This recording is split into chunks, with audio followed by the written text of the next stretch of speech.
Muito bem, senhoras e senhores, sejam bem-vindos a mais um dos nossos Crypto Insights. Igual eu falo para vocês, essa daqui tem o objetivo, né, de ser a melhor live de análise fundamentalista de cripto do Brasil, né? Inclusive, deixa aí seus comentários se vocês estão gostando desse modelo, né? Se vocês acham que a gente está conseguindo atingir esse nosso objetivo. E dessa vez, o que a gente trouxe aqui para vocês são alguns argumentos que mostram que o mercado pode estar no começo de um grande ciclo de alta e alguns outros argumentos que mostram que a gente pode estar passando, talvez, por uma armadilha de mercado, né? O que o pessoal chama muito de bull trap, que seria basicamente esse período em que os preços no mercado melhoraram um pouquinho em comparação com aquele fundo que a gente passou, né? Hoje o Bitcoin está ali nessa faixa entre os 21 e 23 mil dólares. A gente chegou a ver o Bitcoin a 16 mil dólares e basicamente fazer essa discussão com vocês, né? De se olha, será que esse é o começo de algum movimento maior ou será que é só um alarme falso, né? Digamos assim. Exatamente. Então, primeiramente, queria desejar um bom dia para todo mundo que está aqui com a gente hoje, né? O Raspici, o Iago, o Fabiano, aqui o Iago de novo, o Bruno, né? Todo mundo, o Bibop está sempre aqui com a gente. E justamente, pessoal, como o Carlos falou, a gente tem um interesse, né, de trazer aqui com essa live, basicamente falar, cara, tem muita gente que fala que o mercado ele pode subir de novo, ou então outras pessoas falam que ele está subindo, mas ele vai despencar e tudo mais, e todo mundo vira essa espécie de mãe de Ná, mas no final não fundamenta bem as suas opiniões. Então, o que a gente tentou trazer aqui para vocês? Uma maneira de você tentar identificar, né, se realmente faz sentido a gente pensar numa bull trap ou num bull market ali, né, para esse ano, né, de cripto. A gente falou, vamos responder a pergunta que mais fazem para a gente, né, se o mercado reverteu e se agora estamos numa tendência de alta novamente. Tá?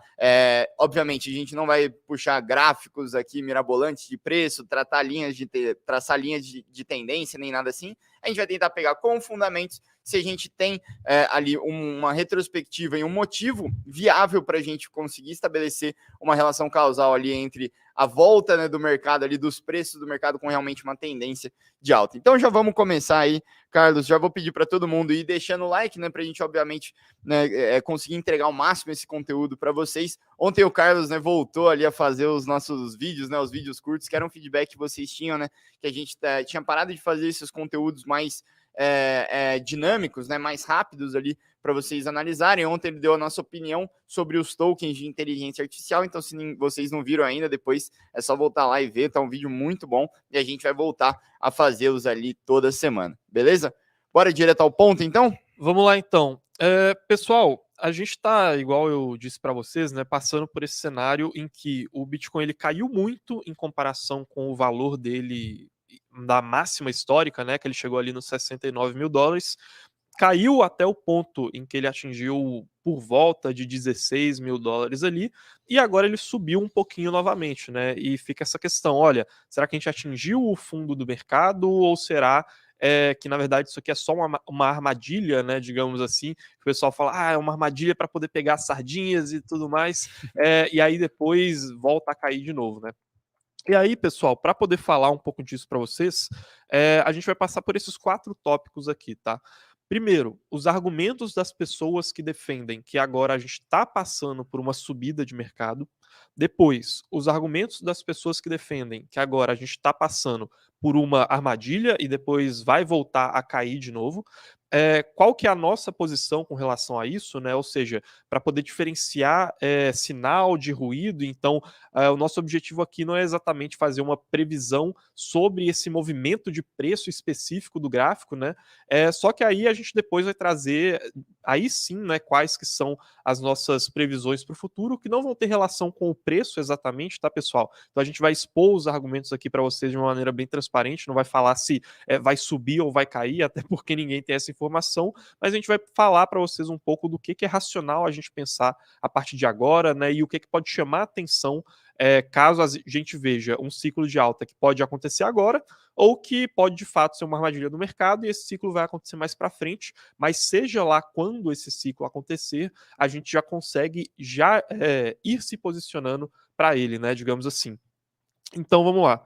Primeiro, pessoal, quais que são os argumentos das pessoas que dizem que a gente pode estar em uma alta, né? Primeiro de tudo, e eu acho que esse talvez seja um dos mais interessantes, assim. A gente passou por um período de medo muito exagerado no mercado cripto quando a gente chegou lá naquele patamar dos US$ 16.000, né? E esse medo, ele pode não ter batido bem com os fundamentos que o mercado estava mostrando naquele momento. O que que eu quero dizer com isso, né? Tem uma frase muito boa, inclusive, do Warren Buffett para poder ilustrar isso, né? Que ele fala: tenha medo quando os outros são gananciosos e seja ganancioso quando os outros estiverem amedrontados, né?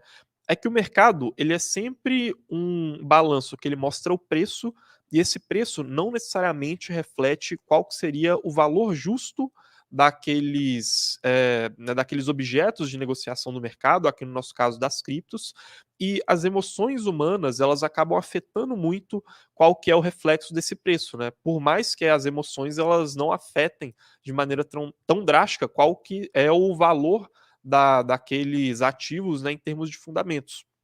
E o que que a gente pode perceber, como eu estava dizendo para vocês? A gente passou por um período no mercado que ele foi marcado por uma desalavancagem muito grande, ou seja, pessoas que estavam apostando em uma alta infinita, né, pessoas que estavam apostando em uma alta sem se proteger, elas acabaram sendo liquidadas no mercado, tendo suas posições fechadas, perdendo muito dinheiro, e essa liquidação ela foi muito levada às vias de fato tanto pela quebra da Terra Luna quanto pela quebra da FTX. Só que quando a quebra da FTX aconteceu, muito desse capital que estava ali posicionado no mercado já tinha sido limpo. Então, pode ser que essa quebra da FTX, na verdade, tenha deixado o mercado muito mais amedrontado do que de fato faria sentido aqueles preços caírem, né? E esse é, né, como eu estava dizendo para vocês, um argumento que sustenta que a gente pode já ter passado por um fundo de mercado, né? Porque às vezes a gente pensa, poxa, será que a gente pode chegar de novo numa situação tão ruim quanto foi aquela quebra da FTX?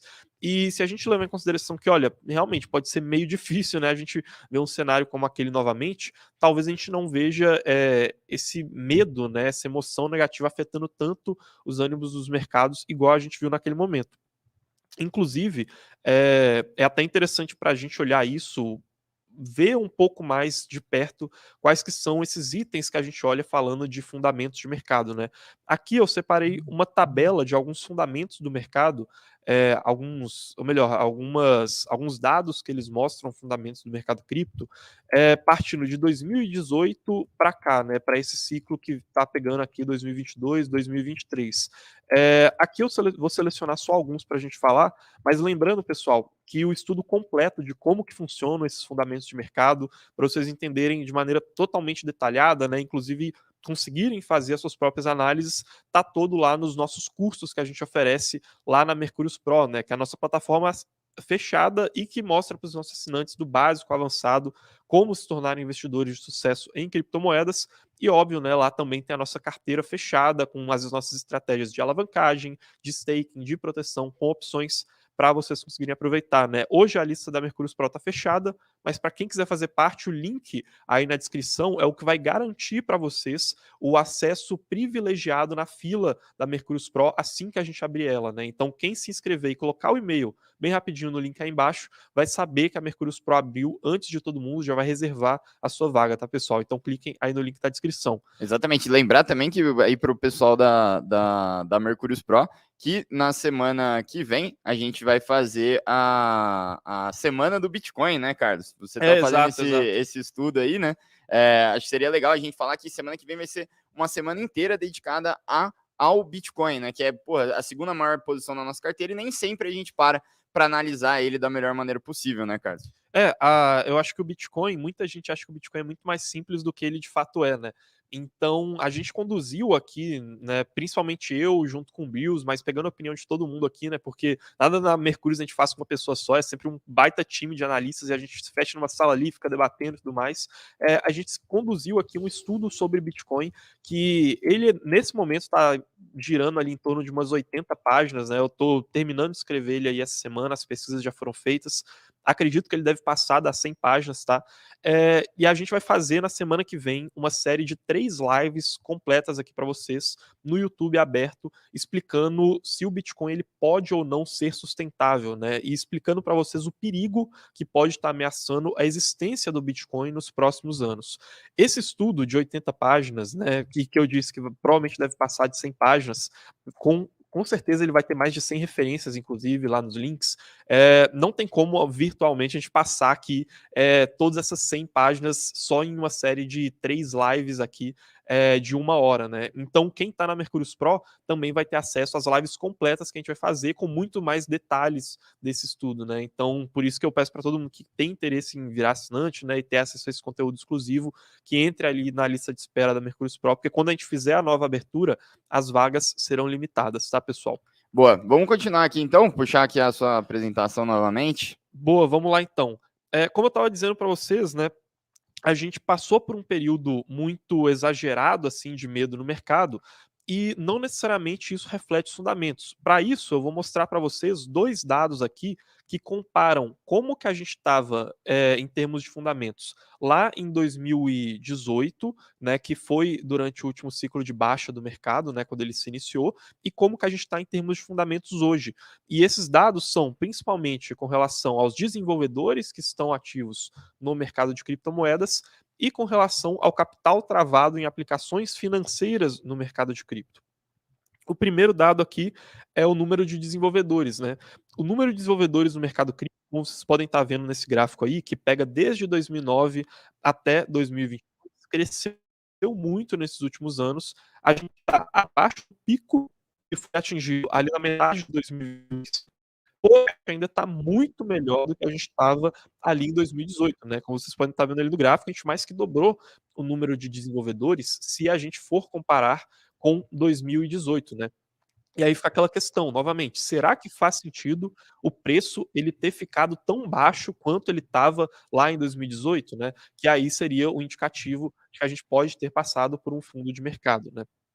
Outro dado aqui, igual eu estava falando para vocês, de capital travado em aplicações financeiras, né, que é o que a gente chama de TVL, né, o Total Value Locked. Esse gráfico aqui, ele também está pegando ali desde 2018 até 2022, né, está medindo em eh, bilhões de dólares, né, de capital travado ali no mercado. Vocês podem reparar que em 2018 a gente praticamente não tinha aplicações financeiras, né, corretoras descentralizadas, criptos de empréstimos descentralizadas, e hoje a gente já tem muito mais capital travado. Novamente, será que faz sentido em um mercado que a gente saiu do zero praticamente em aplicações financeiras complexas e atingiu esse valor, né, que aqui a gente está em torno dos entre 50 e 100 bilhões de dólares de capital travado, a gente está no mesmo patamar de preço que a gente viveu lá em 2018, né, quando a gente estava nesse momento zerado, digamos assim, mesmo que a gente já tenha passado pelo pico. É, e aí, né, mostrar para vocês justamente isso. Olha como em termos de preço, quando a gente estava lá no fundo do mercado, a gente estava em um patamar muito parecido com o que a gente estava lá em 2018, no último ciclo. E a infraestrutura que a gente construiu no mercado cripto ao longo desses últimos anos, ela trouxe os fundamentos do mercado cripto muito mais para cima em comparação com aquele momento, né. Os fundamentos melhoraram muito, mas a gente viveu uma situação de preço parecida com a que a gente viveu em 2018, né. Então esse talvez seja um dos argumentos mais fortes das pessoas que defendem que: "Olha, aquilo que a gente passou de ver o Bitcoin a $16.000 foi um momento muito irracional e não tem motivo para a gente achar que a gente poderia viver aquilo novamente", tá. Danilo, alguma dúvida aí antes da gente ir para o próximo motivo aqui? Não, cara, acho que a gente pode seguir aqui. Eu estava tentando corrigir a câmera para a gente conseguir fazer de um jeito certinho, assim, eu não ficar que nem o Lombardi aqui. Acho que aqui agora eu consegui mudar aqui para Boa. a gente aparecer de novo. Mas pode seguir, tá bom? Tá. Pessoal, segundo argumento aqui, né, que é muito forte, que as pessoas falar que a gente poderia estar em um ciclo de alta. A questão do halving do Bitcoin e dos ciclos de 4 anos do mercado cripto, que pode ser que esse seja um ciclo que está se repetindo novamente, né? O que eu quero dizer com isso? Quando a gente olha aqui os retornos anuais do Bitcoin desde 2011, né, quando ele começou a se firmar ali com algumas inovações tecnológicas para dar mais acesso às pessoas a carteiras e outras infraestruturas, a gente consegue perceber que o mercado ele tem passado por ciclos de alta de 3 anos e depois um ano, né, o quarto ano de correção. Isso aconteceu de 2011 até 2014, depois de 2015 até 2018, depois de 2019 até 2022, e 2023 começou já como um ano de alta, superando, né, as expectativas de boa parte do mercado e não chegando naquele fundo que a gente viveu ali em 2022. Né? Então a gente está com uma performance positiva em 2023. Ou seja, será que esse padrão aqui ele vai se cumprir de novo? Porque parece que ele está novamente se formando, né? Esse padrão de 3 anos de alta para um ano de baixa do mercado, né? E aí, muita gente vai associar essa questão olhando a partir daqueles anos de baixa, né? Então eles vão olhar para aqueles anos de queda e falar, olha, esses anos de queda eles sempre aconteceram antes de um halving do Bitcoin. E o que é o halving do Bitcoin, né? E que ele novamente vai se repetir ali em 2024, né? O halving do Bitcoin é o ciclo em que o Bitcoin ele corta recompensas da rede, né? Isso significa que o Bitcoin ele precisa de um mecanismo para poder definir quantos Bitcoins vão ser liberados no mercado ou não. Né? É diferente de uma moeda centralizada como o dólar ou o real, que a gente tem um banco central e esse banco central ele pode imprimir moedas à vontade. No Bitcoin não é assim. E como eu estava dizendo, né, o halving ele é o mecanismo que vai definir o quanto que a gente vai ou não poder imprimir novos bitcoins. O halving funciona desde o começo do Bitcoin em ciclos em que a cada 4 anos a recompensa de bitcoins emitidos pela rede é cortada pela metade, né? Isso aconteceu ali em 2020, né? Aconteceu, se a gente for voltar 4 anos ali em 2016, aconteceu também em 2012 e está previsto para acontecer novamente em 2024. E aí, muita gente fala o seguinte: olha, quando o halving do Bitcoin acontece, a gente tem um corte na oferta de Bitcoins que estão sendo oferecidas para o mercado, porém a demanda por Bitcoins continua a mesma. Então, sempre que isso acontece, o preço tende a subir, né? Mas vamos lá e tentar analisar isso um pouco de maneira menos superficial, né, digamos assim. Por que que isso aqui, esse ciclo de halving a cada 4 anos do Bitcoin, poderia possivelmente não se repetir dessa vez, tá? Porque o panorama do mercado cripto hoje, ele já mudou bastante em comparação com o panorama do mercado cripto nesses ciclos de halving anteriores, né? Principalmente porque a dominância do Bitcoin caiu muito daqueles anos para cá, né? Então a gente viveu patamares antes da dominância do Bitcoin sendo em torno dos 70%, ou seja, se a gente pegasse todo o mercado cripto e somasse, 70% daquele valor vinha só do Bitcoin, enquanto hoje isso não é verdade, então existem outros fatores que influenciam mais o preço das outras criptomoedas, além só do preço do Bitcoin. Terceiro ponto, eficiência de mercado. Então, hoje, o mercado cripto ele já é um mercado com mais investidores institucionais, né? Ou seja, com mais pessoas que estão olhando para o halving com antecedência e tentando precificar ele antes de que o ciclo do halving de fato aconteça. Isso significa que quando o halving acontecer, pode ser que a alta dele já tenha sido precificada. E o terceiro ponto é que hoje o halving, né, os mineradores, eles já são responsáveis por uma menor pressão de venda no mercado, né? A cada halving que acontece, são menos bitcoins que estão sendo jogados pelos mineradores no mercado como uma forma de oferta. E, consequentemente, quando essa oferta for cortada pela metade, vai ser um impacto menor na oferta do que o impacto que a gente viu nos halvings anteriores, né? Então, esses são alguns motivos que podem fazer com que esse halving não seja exatamente igual aos outros. Porém, a gente pode olhar para outro ano, né, sobre outra perspectiva, que as pessoas normalmente não olham para esses ciclos de 4 anos do mercado cripto.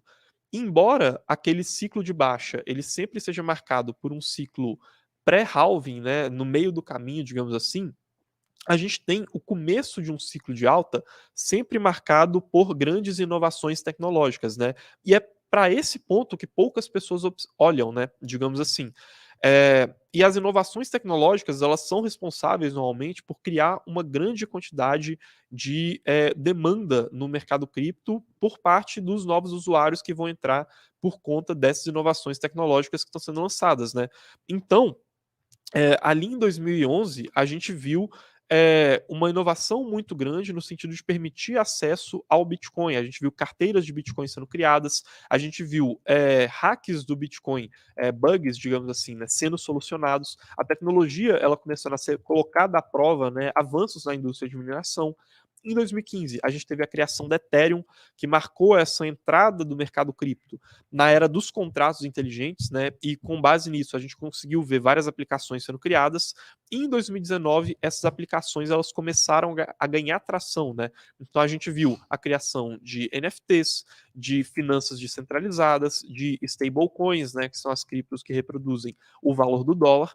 E em 2023 a gente poderia ver mais uma grande inovação tecnológica para poder puxar um novo ciclo de alta, né? Então, mesmo que a gente ignore a questão do halving do Bitcoin, porque a gente não sabe se isso vai ou não se repetir, essa própria questão da inovação tecnológica, ela já chama atenção, e quando a gente for falar do que a gente está prevendo para o futuro, eu vou passar um pouco para vocês de quais podem ser essas inovações, tá, pessoal? Então, o Silvio Amaral aqui, ele fala até que é bacana, né, falar do halving na visão do minerador, né, se eles podem se sentir desestimulados, né, com a recompensa reduzindo. Podem sim, viu, Silvio? Tem uma questão que a gente vai se aprofundar mais na semana que vem, quando a gente falar se o Bitcoin ele pode ou não sobreviver aos próximos anos, né? Que a recompensa do minerador, ela sempre é dividida em duas partes, né? Uma parte são os Bitcoins que eles estão sendo emitidos e a outra parte são as taxas que estão sendo pagas pela rede, tá? Dentro dessas duas questões, as pessoas normalmente falam o seguinte: olha, conforme o halving for acontecendo, uma das recompensas do minerador vai ser cortada pela metade, que é a recompensa da emissão de novos bitcoins. Mas está tudo bem, porque o preço do bitcoin vai subir tanto que os mineradores vão ser muito recompensados e aí eles vão continuar se sentindo estimulados. Mas pode ser que conforme vários halvings passem, essa recompensa da rede ela vá diminuindo tanto que a única questão representativa na remuneração do minerador sejam as taxas que os usuários estão pagando para utilizar a rede do Bitcoin. E tem um problema aí. Por quê? As taxas que os usuários pagam para poder usar a rede do Bitcoin não sobem só porque o preço do Bitcoin subiu. Então, o preço do Bitcoin ele pode subir muito e, mesmo assim, as taxas da rede podem não subir. Porque as taxas da rede elas são medidas em dólares, né? Elas são medidas pela oferta e demanda do mercado. Então, você está disposto a pagar ou não mais taxas. Pode ser que o Bitcoin ele se valorize muito como uma reserva de valor, mas que ele não crie um caso de uso ao ponto dele se valorizar, dele ser utilizado como um meio de troca, que é o que de fato faria as taxas serem maiores. E aí a gente cai num cenário de tragédia dos comuns, né? O que é a tragédia dos comuns? Por exemplo, quando eu tenho um pasto e aí vários pastores estão levando as suas ovelhas para poderem comer a grama lá, só que esse pasto é da comunidade e cada uma das ovelhas ela é de propriedade privada, né? Então, cada um desses pastores deixa as ovelhas comerem a grama daquele pasto de uma maneira desenfreada, até que a grama daquele pasto acaba e aí todos eles sofrem e todas as ovelhas morrem. Como que a gente resolve isso? Dividindo esse pasto entre os vários pastores, né? E aí cada um deles vai fazer com moderação o uso daquela grama, né? Não vai deixar a ovelha comer demais ao ponto que toda a grama acabe, por exemplo. No Bitcoin, a gente pode viver uma tragédia dos comuns no sentido de que a gente pode ver a segurança da rede sendo custeada por meio de taxas, né? Ou seja, você precisa pagar uma taxa na rede e precisa existir essa demanda pelo serviço do minerador para que a segurança seja mantida. No entanto, essa segurança não é utilizada por quem paga as taxas. Ela pode ser utilizada pelas pessoas que querem o Bitcoin guardado a longo prazo. E aí a gente cairia no sentido de tragédia dos comuns, né? Porque da mesma maneira que o pasto, naquele exemplo que eu dei, ele seria um bem público que as pessoas usariam de maneira privada e aí as consequências seriam coletivas, né? Nesse caso, a segurança da rede do Bitcoin também poderia ser assim. As pessoas precisariam custear a segurança do Bitcoin de maneira privada, porém ela é utilizada de maneira pública e as consequências dela são públicas. Então, você não tem um estímulo privado para você bancar aquele minerador por meio de uma taxa mais alta, tá?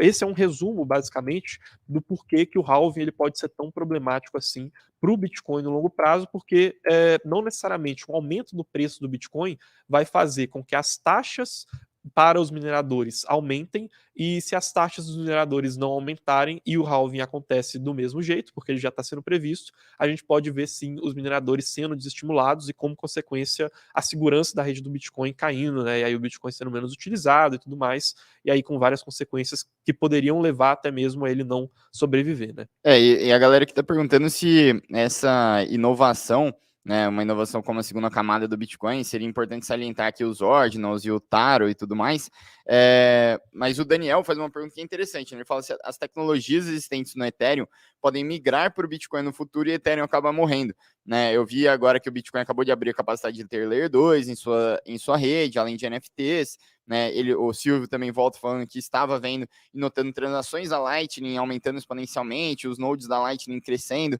Então, assim, o que você acha sobre essa parada específica do Bitcoin mudando e Ethereum podendo perder muito espaço? Eu não acho que nessa nossa visão dos ciclos de 4 anos, e eles sempre começam com uma grande inovação tecnológica, essa questão do Bitcoin deva ser essa inovação, tá?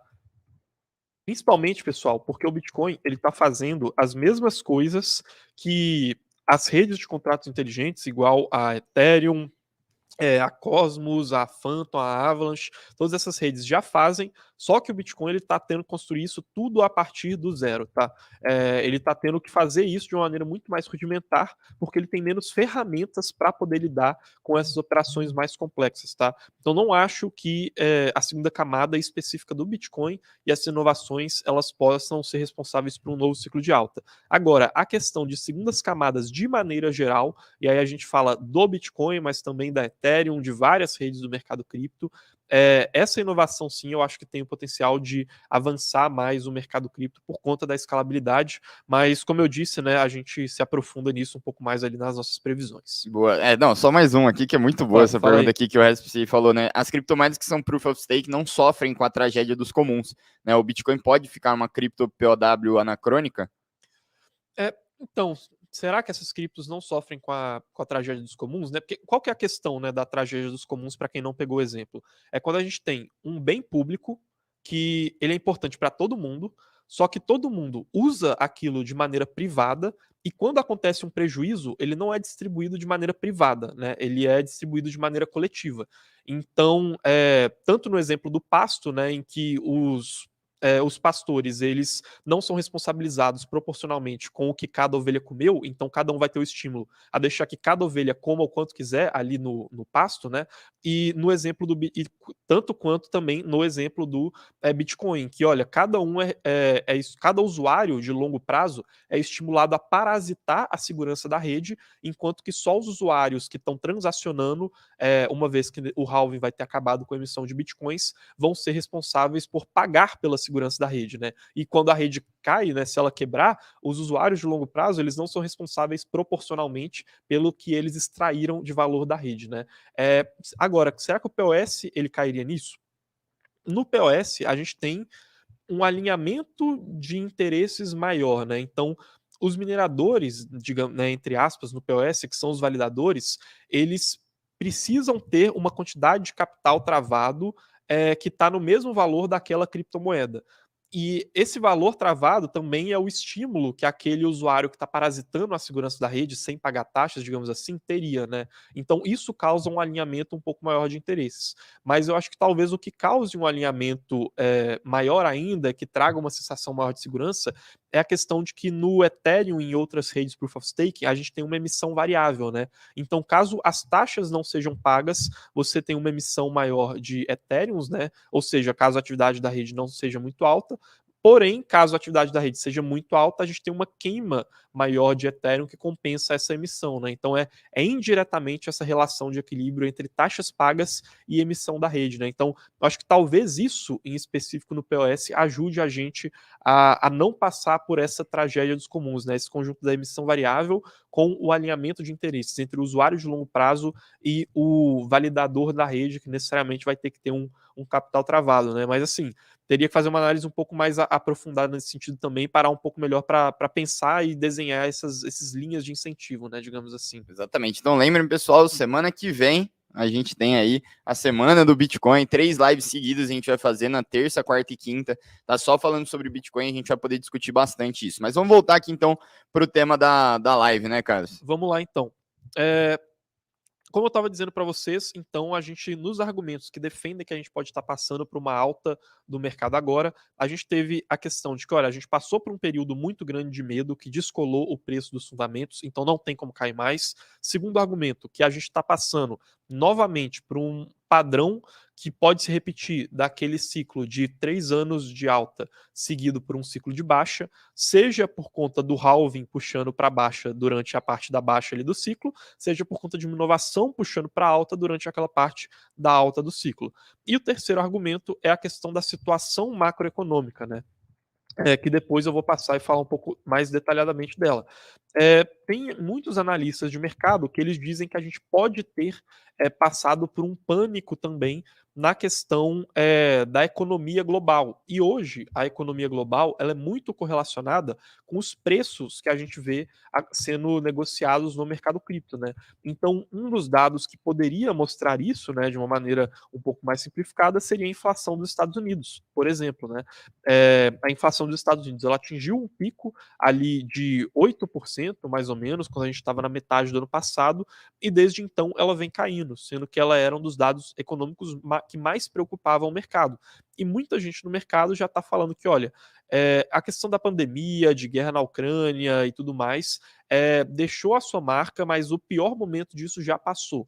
E agora, embora a gente vá enfrentar uma recessão nos Estados Unidos, essa recessão, né, e que na verdade não vai ser nos Estados Unidos, ela pode se tornar uma recessão global na economia, ela pode já ter sido colocada nos preços e pode ser que o pior já tenha passado, né? Então esse seria ali um terceiro argumento, digamos assim, do porquê que a gente já poderia ter passado pelo fundo do mercado e agora de fato a gente começou um ciclo de alta, né? Não porque a economia não vai piorar, mas porque essa piora já pode ter sido colocada nos preços, né? Mas então, vamos partir aqui para quais são os argumentos do lado contrário. Por que a gente poderia estar vendo uma armadilha do mercado, né? Por que essa daqui poderia ser só uma alta para dar aquele respiro para depois cair ainda mais? Primeiro argumento aqui. Esses movimentos de bear traps, né, ou melhor, de bull traps, né, que são essas armadilhas em que parece que é uma alta, mas não é, eles foram muito comuns nos últimos ciclos do mercado cripto, né? Eu separei, inclusive, aqui para vocês 2 exemplos que foram no ciclo de 2018 e no ciclo de 2022, né? Então, ali em 2018, a gente teve logo depois do pico, né, das máximas que foram atingidas em 2017, uma queda e aí novamente um crescimento que foi muito alto, foi um crescimento de 57% ali no comecinho de 2018, mas esse crescimento ele só aconteceu para depois a gente sangrar mais ainda e ter mais algum bom tempo ali de queda no mercado, né? Então a gente ficou até o final de 2018, até comecinho ali de 2019, só tendo quedas no mercado, né? Então foi uma alta que depois se mostrou só um alerta falso, né? Digamos assim. Em 2022, mesma coisa também aconteceu, né? Quem não se lembra que depois que a gente bateu as máximas históricas e estava caindo, a gente retornou para aquela tendência positiva do mercado, digamos assim, e a gente inclusive viu uma alta de 47% no preço do Bitcoin. Só que depois isso aí foi só uma alta que mostrou uma queda novamente do mercado, né? Então, esses são padrões que eles realmente acontecem no mercado financeiro e no mercado cripto, isso acontece com uma volatilidade muito maior. Então, mesmo a gente tendo passado por um excelente começo de 2023 no mercado, não significa que necessariamente a gente vá viver isso eternamente, né? Que olha, só porque começou uma alta, ela vai continuar para sempre. O Mundo Cripto aqui pergunta se temos a próxima bolha à vista, né? Eu não acho que a gente está numa bolha, né? Até porque caiu pra caramba, né? Mas o que a gente pode estar vivendo e o que a gente está tentando responder aqui nessa live para vocês é se essa última alta que a gente teve, que comparado com a queda que a gente teve no ano passado, ela é muito pequena. Se essa última alta ela vai ser uma armadilha, né? Ou seja, ela tem um respiro dessa queda, todo mundo começa a ficar animado, acha que o mercado vai subir e depois essa armadilha se fecha e a gente volta a uma tendência de baixa, ou se realmente a gente pode ter uma reversão de tendência para começar uma tendência de alta, que só se tiver um hype muito grande a gente pode ter uma bolha, né? Então, que a gente já teve, obviamente, ali em outros momentos do mercado de cripto, né? Então, eu acho que a bolha a gente ainda está bem longe, né? Mas talvez ali uma tendência de alta esteja mais próxima, né, Carlos? Exato, assim, eu acho que bolha é um termo forte demais, né? Realmente, o debate que está acontecendo agora é mais de entender se pode continuar aquela queda, aquela desalavancagem que a gente viveu, ou se o pior de fato já teria passado, né? Mas patamares de bolha realmente, eu acho que estão meio fora de cogitação, justamente porque a gente está bem longe de ver tanto o cenário psicológico quanto financeiro que demonstram uma bolha, né? Ou seja, aquela alavancagem enorme junto com aquelas pessoas totalmente eufóricas, achando que vai subir para sempre, né? Então acho que bolha talvez seja um pouco demais. E vamos deixar uns likes aí, né, pessoal? Estamos quase com 200 pessoas aqui, né? Uma análise bem diferente que a gente tentou trazer aqui para vocês. Então, se vocês gostarem, estão aprendendo alguma coisa, deixem um like, é de graça para vocês aí, né? Exatamente, pessoal. Deixem o like aí se esse vídeo está sendo útil para vocês, né? Para ele atingir mais pessoas. Qual que é o segundo argumento ali do porquê a gente poderia estar vendo uma armadilha, né? É que vários medos pelos quais o mercado passou, eles são de fato novos desafios e a gente pode realmente enfrentar eles novamente, né? Então é uma visão diferente com relação àquilo que eu expliquei para vocês sobre quebra da Terra Luna e quebra da FTX, né? Quais que são esses desafios? Primeiro, a gente passou por uma grande desalavancagem que foi quebrando várias empresas sucessivamente do mercado cripto, mas ainda existem algumas dúvidas sobre quais grandes empresas ainda poderiam quebrar. A gente teve recentemente o Silvergate, né, que é aquele banco muito utilizado para meios de pagamentos de grandes corretoras, né, para poder trocar cripto por dólar, passando por situações problemáticas, né, então várias corretoras cortando relações com ele. A gente teve a DCG, que é o Digital Currency Group, possivelmente também passando por uma situação de grande dificuldade, e há também quem diga que até a Binance pode estar passando por uma grande situação de dificuldade, né? Só que está escondendo isso. Então a grande questão é, a gente não sabe quais outras grandes empresas ainda podem quebrar e isso poderia criar um pânico tão grande quanto aquele que a gente viu lá na época da FTX, né? Quando teve a quebra da Terra Luna, muita gente falou, olha, não tem como piorar. Aí quebrou a FTX, muita gente fala, não tem como piorar. Mas se um DCG, por exemplo, né, que é a empresa que tem hoje o maior fundo de bitcoins do mundo, ou então uma Binance da vida, que é a maior corretora de criptomoedas do mundo, quebrasse, há quem duvide, né, se realmente não pode piorar, né? Então é um novo desafio que a gente está enfrentando agora com essa troca financeira tão grande que a gente viu entre as empresas no mundo cripto, tá? Além disso, a gente também tem novos desafios regulatórios surgindo. Então, com essa quebra da FTX, de fato, os reguladores, principalmente lá nos Estados Unidos, voltaram os seus olhos para o mercado de cripto e a gente pode ver novas formas de controle tentando ser estabelecidas que a gente nunca viu antes na história do mercado cripto. E, novamente, é um desafio, né?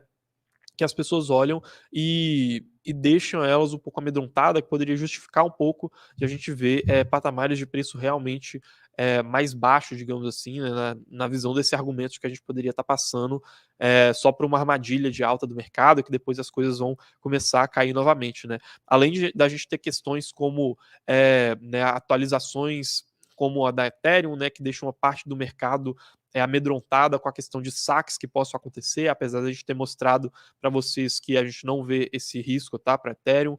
Tem pessoas que têm medo da Tether, por exemplo, né, aquela stablecoin que ela poderia estar fragilizada e poderia quebrar. Enfim, tem gente que tem medo dos bitcoins da Mt. Gox, né, que é uma corretora que quebrou no passado e que os bitcoins ficaram travados em carteiras frias, mas que agora os processos podem estar chegando em resoluções que gerem o possível despejo desses bitcoins no mercado, né? Então, são uma série de novos desafios específicos desse ciclo que a gente está passando que poderiam justificar o fato de que, olha, tem muita coisa para piorar ainda no mercado, né? Exatamente, né? E o Fernando Pedon aqui fala que está ao vivo em Londres, né? E estamos vivendo uma situação delicada no mercado, no cenário macro, né? Então, bull market esse ano vai ter, não vai ter, infelizmente. Aqui subiu tudo: aluguéis, alimentos e transportes. Então, uma visão interessante aí para quem está do outro lado do oceano. Aí, valeu, Fernandão. É isso. Isadora, inclusive, comentou ali, né, de Bear Trap, Bull Trap, né, exatamente, né, nesse slide aí do urso, que eu acho que eu confundi, eu coloquei ali Bear Trap, mas, pessoal, o que a gente tá falando aqui é de Bull Trap mesmo, né, que, ou seja, é uma armadilha quando parece que é um mercado touro, né, um mercado de crescimento, mas na verdade não é. Bear Trap seria o contrário, seria quando parece que tá caindo, mas na verdade não tá, né, então faz sentido sim, viu, Isadora. Boa. E o... Opa, quer falar aí? Não, eu só ia perguntar aqui que o Wilton ele falou, né, que você comentou de possível recessão e tal. Ele fala, cara, se a gente vai entrar em recessão, como que a gente teria uma alta? E aí que eu vou entrar para vocês, pessoal, no terceiro argumento aqui, é sua queda mais acentuada no mercado. E vocês vão reparar que também é situação macro, né? E o que eu quero dizer com isso? É que, olha, inclusive ontem, né, o Jerome Powell, que é o presidente do Banco Central americano, deu um discurso que deixou os mercados bem desanimados, falando que, olha, que eles não têm medo de subir taxa de juros, né? Que o Banco Central dos Estados Unidos quer combater a inflação, que a inflação ela caiu, mas ela continua muito elevada. Porque a questão da situação macro, pessoal, é principalmente que o mercado cripto ele está muito correlacionado com o que acontece em macro. Mas não necessariamente o que a gente consegue prever na vírgula se a situação macro vai fazer as coisas piorarem ou melhorarem. Por quê, Wilton? Mesmo que a gente tenha uma recessão acontecendo, pode ser que essa recessão já tenha sido precificada. Então vamos supor que a gente, né, e aí não é nem suposição, né, porque é realmente um consenso entre os economistas, né, a economia ela vai passar por um período de dificuldade. Mesmo com ela passando por esse período em breve, pode ser que os investimentos eles já tenham se adiantado, as pessoas já tenham se antecipado e o pânico tenha sido tão grande que aquele fundo que a gente atingiria com uma possível recessão ele já tenha sido atingido, né? Porque o mercado financeiro, para as pessoas fazerem dinheiro, ele tende a antecipar aquilo que acontece na economia real, né? Então, não necessariamente recessão é sinônimo de queda, porque aquela queda já pode ter acontecido antes da recessão, né? E aí, situação macro novamente. Por que eu coloquei aqui nos dois cenários? Porque, pessoal, a gente está passando por um momento macro que ele é muito difícil, ou melhor, ele é muito diferente do momento macro que a gente passou nos anos anteriores. E, igual eu falei para vocês, a questão é a correlação. Toda semana vão sair notícias diferentes que podem puxar o mercado tanto para cima com relação a macro, quanto para baixo, né? Então, o importante é realmente entender que, olha, existe um fator externo muito grande que pode estar afetando o mercado cripto e pode estar surpreendendo a gente em ambas as direções, né? E tem inclusive um gráfico que eu gosto de mostrar muito, que ele diz um pouco para a gente que, olha, essa queda que a gente passou, né, nesse momento, ela não foi uma queda comum, não foi uma queda igual a todas as outras, porque a questão macro, ela influenciou demais aqui. Esse daqui é um gráfico, pessoal, que mostra desde 1960 qual que é a correlação entre a renda variável dos Estados Unidos, ou seja, as ações da Bolsa de Valores, e a renda fixa. E durante muito tempo, a renda fixa e a Bolsa de Valores, elas caminharam em direções separadas. Quando uma subia, a outra caía, e vice-versa, né? E durante esse período aí dessa quebra que a gente viu ao longo de 2020, a gente viu um aumento da correlação entre a renda fixa e a bolsa de valores, né? É justamente isso que a gente está vendo aqui nesse gráfico. Quando a linha vermelha ela está acima do 0%, significa que bolsa de valores e renda fixa estão se movimentando juntas.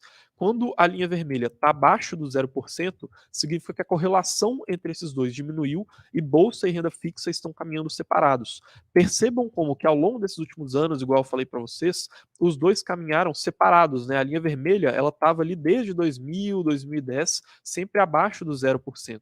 Ou seja, mostra que eles têm 0%, né, ou menos de correlação no movimento. Mas agora, depois de mais de 10 anos, a gente voltou a ver os dois se movimentando de maneira conjunta, né?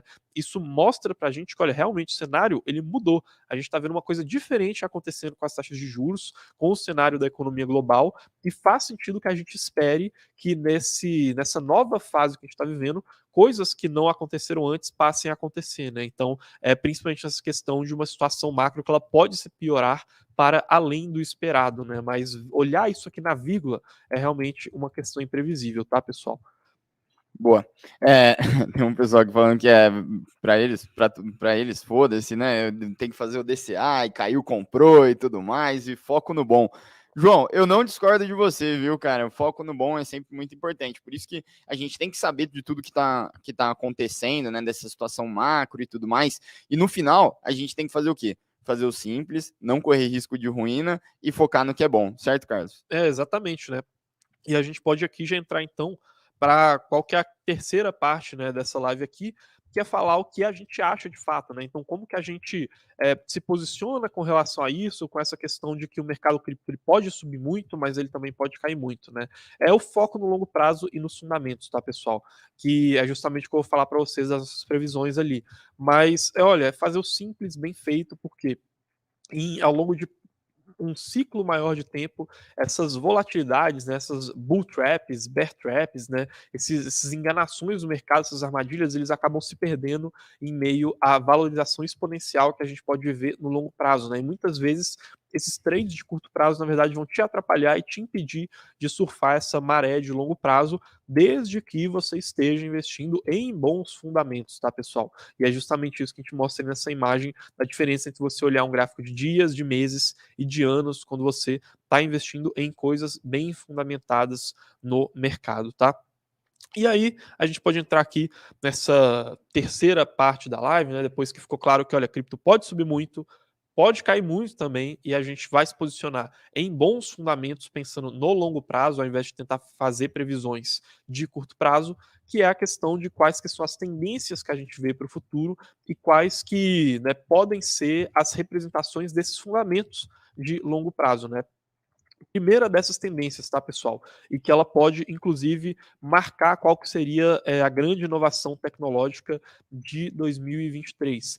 É a questão da escalabilidade, tá? Então, percebam o seguinte, como que cada um desses ciclos do mercado ele foi marcado por uma grande destrava de valor. Primeiro, grande acesso ao Bitcoin, depois, grande acesso a contratos inteligentes, depois, utilização dos contratos inteligentes para fazer aplicações, e agora a gente pode ver o barateamento exponencial dessas aplicações para que a gente consiga abarcar novos usuários.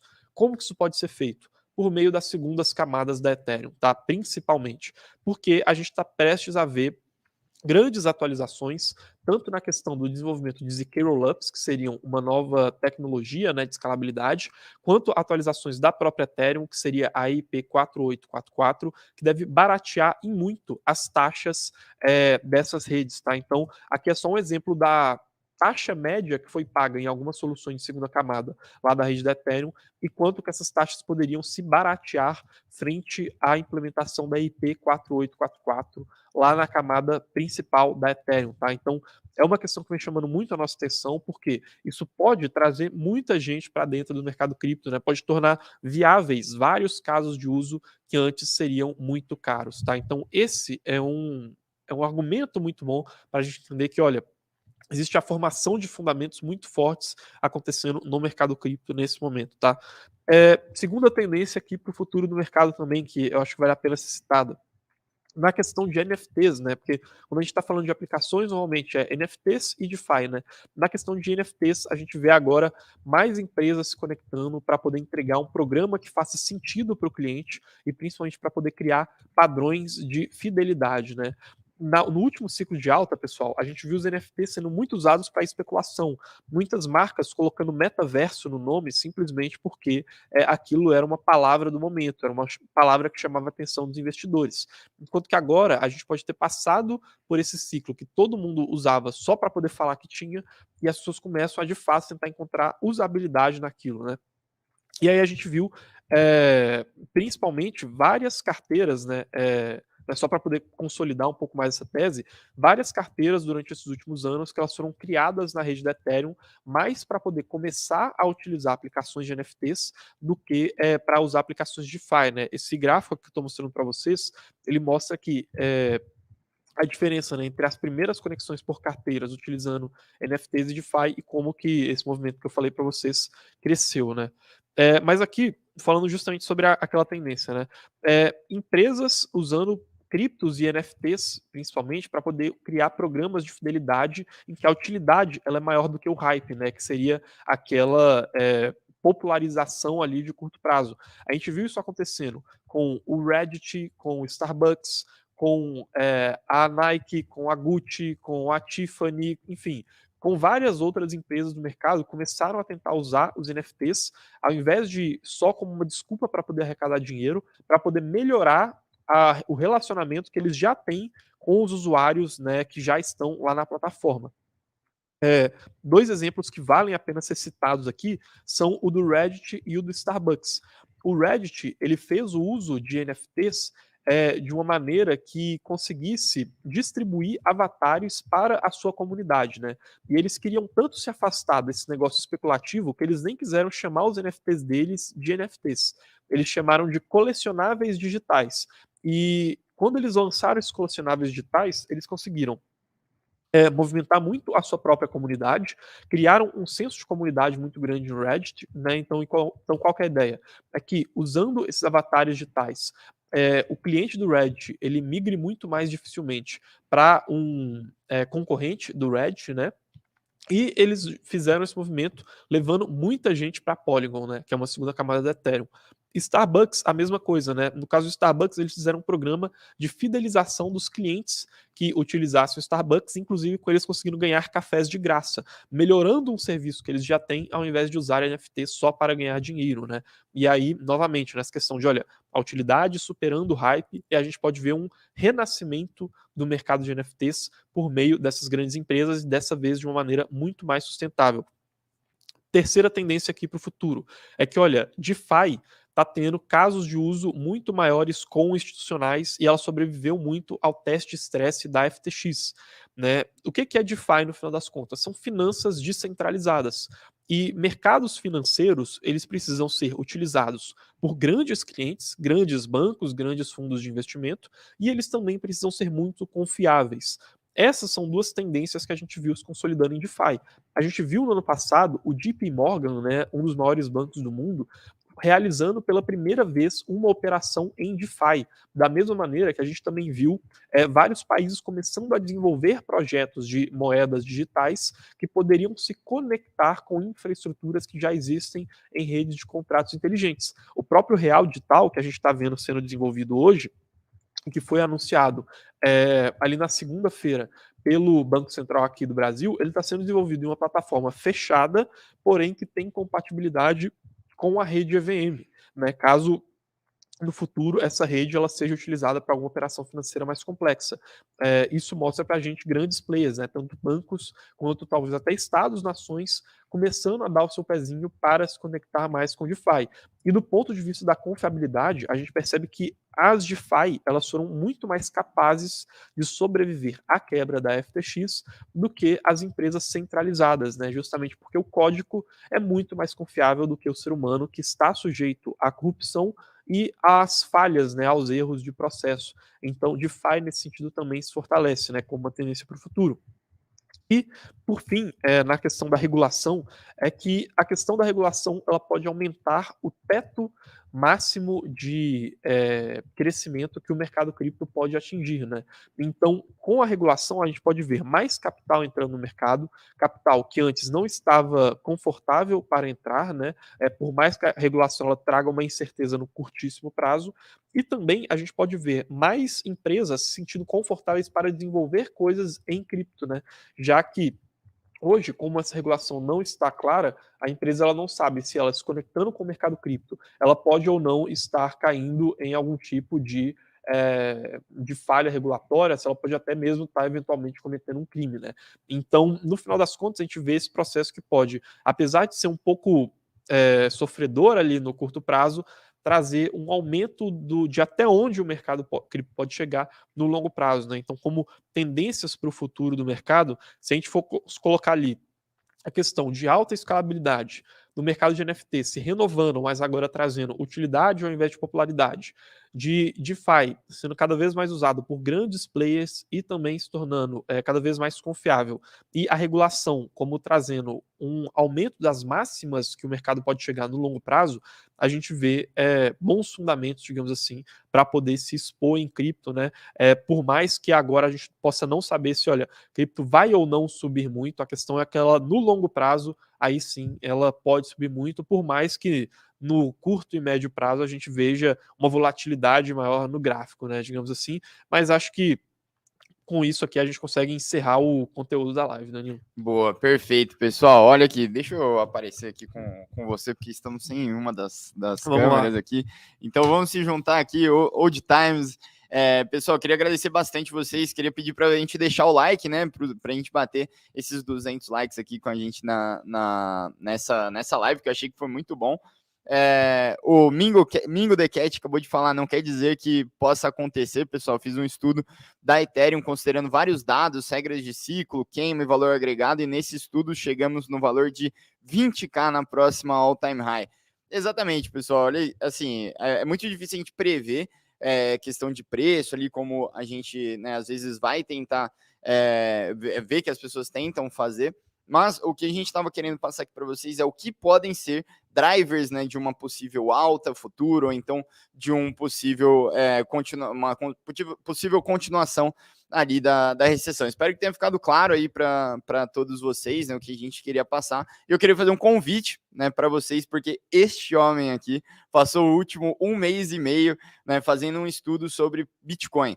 Tá? Parece, pô, vamos falar de Bitcoin e tal, não sei o quê, mas se vocês pararem para pensar, a gente raramente para e estuda o Bitcoin especificamente, né? A gente fala, pô, todo mundo entende como funciona e tudo mais, Bitcoin é muito bom e tal, mas será que é muito bom mesmo? Será que realmente a gente entende todos os drivers que são viáveis ali para esse investimento? Porque ela é, junto com a Ethereum, o maior investimento ali da nossa carteira, né? O Bitcoin. Então a gente precisa entender absolutamente tudo. Então a gente falou, cara, vamos fazer o maior estudo que a gente já viu sobre o Bitcoin, sobre sustentabilidade a longo prazo do Bitcoin. Então, o que a gente falou? Pô, fizemos esse estudo vai dar mais de 100 páginas aí, que vai estar disponível para todo mundo aí, que é da Mercúrios Pro, tá? O material inteiro.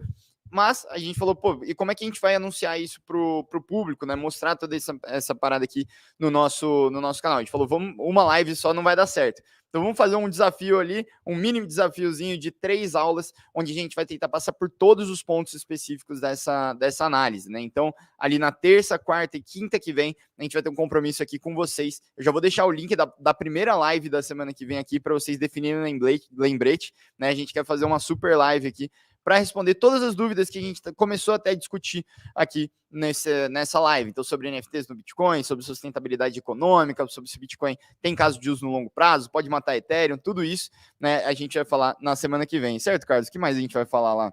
Vou inclusive mostrar aqui para vocês, né, compartilhar minha tela, só para mostrar o tipo de material, né, que a gente preparou aqui para mostrar para vocês. Olha, pessoal, eu passei o último mês, tá, praticamente todo, lendo esse tipo de material aqui, né? Isso daqui é um PDF de 40 páginas, né, que foi feito ali em 2022, né, essa aqui é a última versão, que fala sobre os incentivos dos pools de mineração do Bitcoin para fraudarem a rede do Bitcoin. E aqui nessas 40 páginas tem vários dados, tem vários argumentos, vocês estão vendo que tem algumas partes aqui que eu grifei, às vezes, para colocar como citação no estudo que a gente está fazendo, né, mas é um estudo gigantesco, né, tem várias formas, coisas de teoria dos jogos e tudo mais.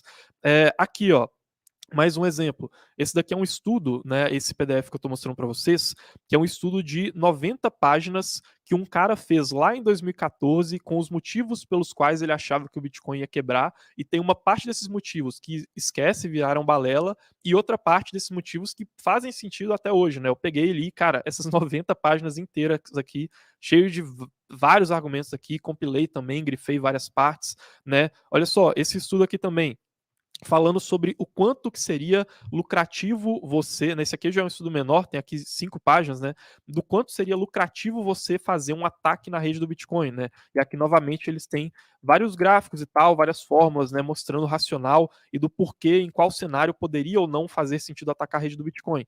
E isso aqui que eu estou mostrando para vocês agora, pessoal, só algumas das referências, né, dos links que a gente pegou aqui e leu para poder fazer esse estudo, né? Aqui tem alguns que estão marcados, porque a gente já colocou as referências, outros que a gente ainda vai marcar, mas são todos links aqui que a gente pegou e leu ao longo desse tempo todo para poder mostrar para vocês, né? Então, esse aqui, né, a gente tem a proposta bem audaciosa, a gente quer que seja o melhor conteúdo já escrito em língua portuguesa sobre essa questão da sustentabilidade do Bitcoin.